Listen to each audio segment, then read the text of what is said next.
Hi guys, what are we going to do today? Today we are going to do something a little bit different. I'm taking these little fashion girls, almost like paper dolls, and we're going to make them sit.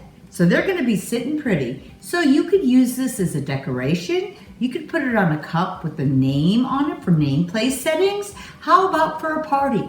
And you can use any type of images you would like, not necessarily these cute girls. Let's get started. So I am using this fashion girl here for our sitting ladies. But you could use Winnie the Pooh if it was a children's birthday party. Any standing figure that you can find. I used about 7 to 8 inches tall to make this substantial enough that you really see it. So any image that you can find about that tall, you could print out and cut them out. So all I'm gonna do is do some fussy cutting and cut all the way around her.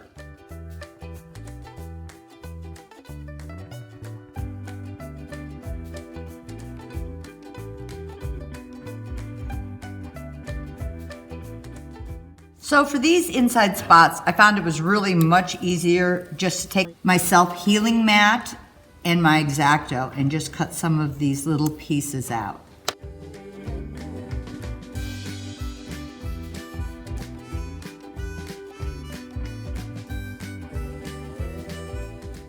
Okay, she is all cut out. What I'm gonna do is I am going to look, where would you be sitting? So right around your hips. So that would be the first fold on her, and I am just using this metal bar to turn her backwards. And her hips are about right there, and I am just going to fold this back.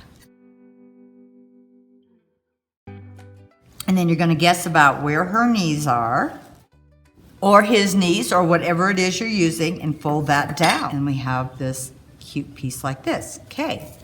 So what I did next to make it very sturdy is I cut a small piece of chipboard, and it's about 1/4 inch, and I'm guessing it's about 6 inches. And I'm using it very, very thin because you can tell all these fashion girls have very thin waists. If you have a larger piece, you could use a larger piece of chipboard.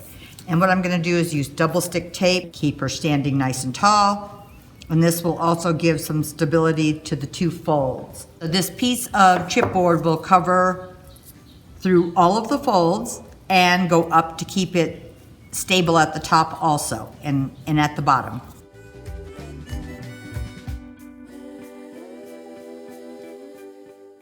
And then I can see where my folds are, and I am going to refold right there and refold right here. And now we are done. So you can add what other embellishments you would like to add, a name tag, or just have her sitting on something. So I hope you thought this was fun, because it definitely is easy. So if you're looking for ideas for different types of prints or things that you want to cut out, you can always go to Pinterest, type in fashion dolls, fashion paper dolls, or even if it's just Winnie the Pooh, whatever you would like. And under our paper doll section, we have hundreds of different paper dolls you could cut out to do the same idea. Hope you guys give this a try, but whatever you do, have fun.